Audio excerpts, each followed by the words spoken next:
Benvenuti! Oggi ci immergiamo in un caso di studio interessante dal mondo dei giochi mobile.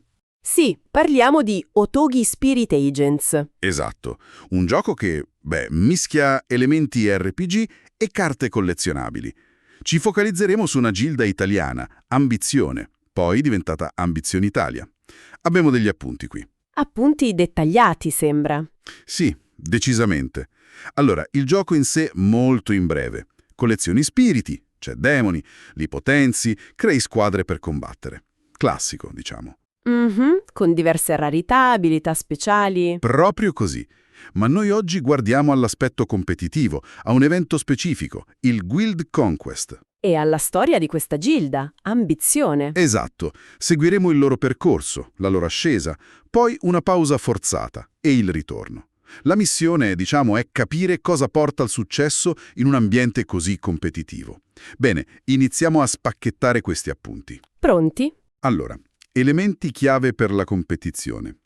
Gli spiriti, come dicevi, hanno rarità da 1 a 5 stelle. Più stelle, più potenziale. Ovviamente. Poi c'è il potenziamento, il level up, e una cosa chiamata limit breaking. Ah, sì, usare copie della stessa carta per superare il livello massimo standard. Fondamentale per essere competitivi. E in battaglia? La gestione delle risorse per le abilità speciali, immagino. Usarle al momento giusto. Assolutamente. Tempismo e strategia. Tutto questo poi confluisce nell'evento Guild Conquest. Ecco, parlaci di quest'evento. Dura una settimana. Ora è bimestrale, ma prima dello shutdown del gioco era mensile. Ah, ok. La meccanica è interessante.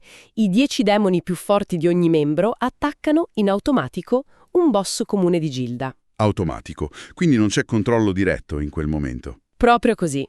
Il boss sconfitto, ne arriva uno più forte e avanti così. Capisco.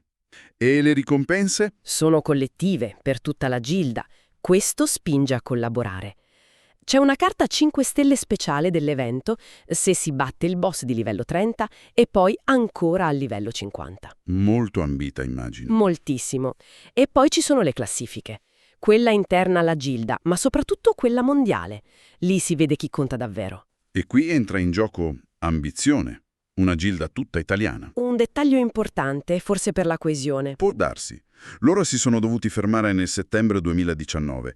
C'era stato l'annuncio dello shutdown del gioco. Sì, un momento difficile per molte community legate al gioco. Poi il gioco è tornato. Inizio 2022. Ma c'è un ma grosso. Eh sì, il punto cruciale. Senza i dati dei vecchi giocatori. Account azzerati. Esatto, tutti da capo. E infatti Ambizione si è riformata come Ambizioni Italia solo nel novembre 2024. Più di 2 anni dopo la riapertura.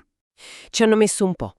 Evidentemente serviva tempo per riorganizzarsi, forse per decidere se valeva la pena ricominciare da zero. E qui la storia si fa, notevole. Guardiamo l'ascesa prima dello shutdown. Gennaio 2018, posizione 103. Un inizio modesto? Ma senti qua, marzo 2018, 48esimi. Maggio, 24esimi. Agosto, 12esimi. Wow, una bella scalata. Aspetta, novembre 2018, sesti. E nel 2019, quinti a maggio e poi il picco. Terzo posto mondiale. Terzo posto. Incredibile. Luglio e agosto 2019. Dal 103esimo al terzo in un anno e mezzo. Impressionante. Quello che è affascinante qui, leggendo le note, è capire come. Non solo impegno individuale, certo, quello serve. Certo, potenziare i propri demoni è la base. Ma il vero salto di qualità sembra venire da fattori collettivi. Partecipazione costante di tutti, certo, ma soprattutto Coordinazione. Perfetta coordinazione.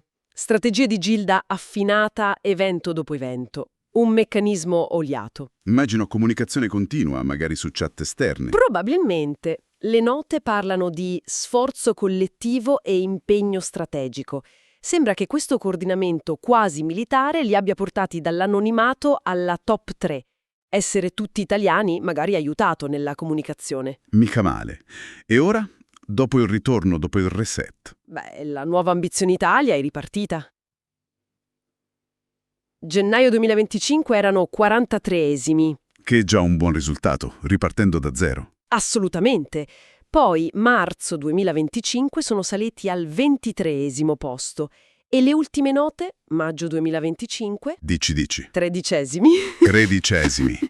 Stanno tornando. Stanno decisamente tornando e questo solleva una questione importante. Ripartire da zero è durissimo. Immagino. Tutta la fatica precedente, vanificata. Esatto.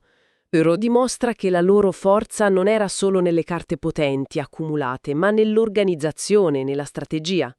Stanno applicando la stessa ricetta. L'esperienza passata, insomma. Proprio così.